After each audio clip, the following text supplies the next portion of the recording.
को एक छोटी सी कथा सुनाता हूं। एक राजा के 3 पुत्र थे। तीनों में उसे परीक्षा करना था कौन बुद्धिमान है। तो तीनों पुत्रों को बुलाया और 50-50 रुपये दे दिया और कहा बाजार में जाओ, जो इच्छा हो सामान खरीद करके ले आओ और ऐसा सामान लाओ कि 50 रुपये में कमरा भर जाना चाहिए। एक एक कमरा दे दिया कि इतना सामान 50 रुपये में लाइए, कमरा भरिए। प्राचीन समय की बात है। बड़े लड़के ने नगर पालिका के कर्मचारियों को 50 रुपये दिए, कहा आज का जो कूड़ा कचड़ा है मेरे कमरे में भर दो।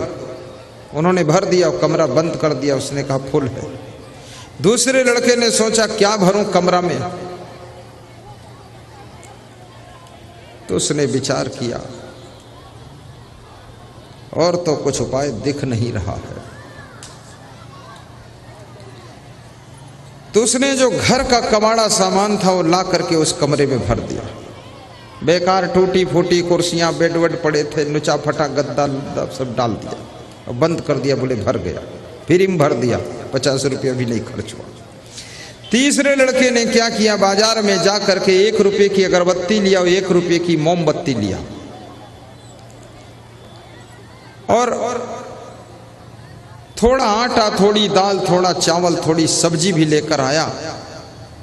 10 रुपये का आटा, 10 रुपये की दाल, 10 रुपये की सब्जी, 10 रुपये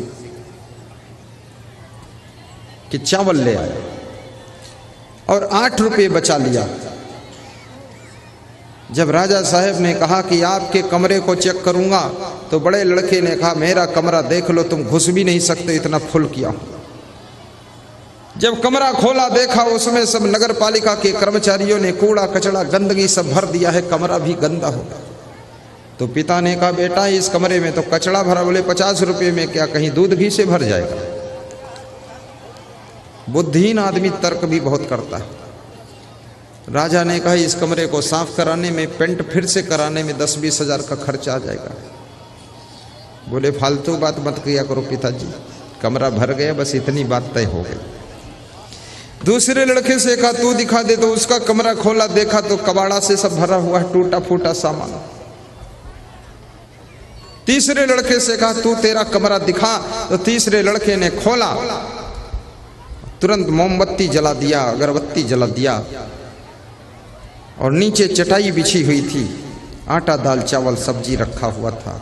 8 रुपये निकाल कर पिता को वापस दिया। कहा पिताजी मेरा कमरा मोमबत्ती जलने से रोशनी से भरा है, अगरबत्ती जलने से खुशबू से भरा है और मेरा कमरा खाली का खाली है और आटा दाल चावल भी लेकर के आया हूं, 1 दिन का भोजन भी बन सकता है और 8 रुपये कोई इमरजेंसी का काम आ जाए उसके लिए बचा कर भी आया हूं।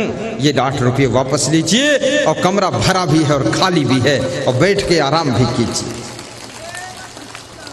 राजा ने सोच लिया ये लड़का बुद्धिमान, इसी को उत्तराधिकारी बनाना चाहिए। उसका राज्याभिषेक कर दिया, उत्तराधिकारी बना दिया। याद रखना इसी प्रकार से जिंदगी का कमरा आपको मिला हुआ है। इसको गंदगी से भरते हो तुम कि इसको कबाड़ा से भरते हो, बुराइयों से भरते हो, कि याद रखना गुरु के ज्ञान के दीपक को जला करके ज्ञान के प्रकाश से भरते हो, यश की सुगंध से भर देते हो। और अपनी जिंदगी को ऐसे अगर तुमने ज्ञान के प्रकाश से भरा है तो गुरुदेव खुश हो जाएंगे और तुमको ही मोक्ष प्राप्त होगा, दूसरों को मिलने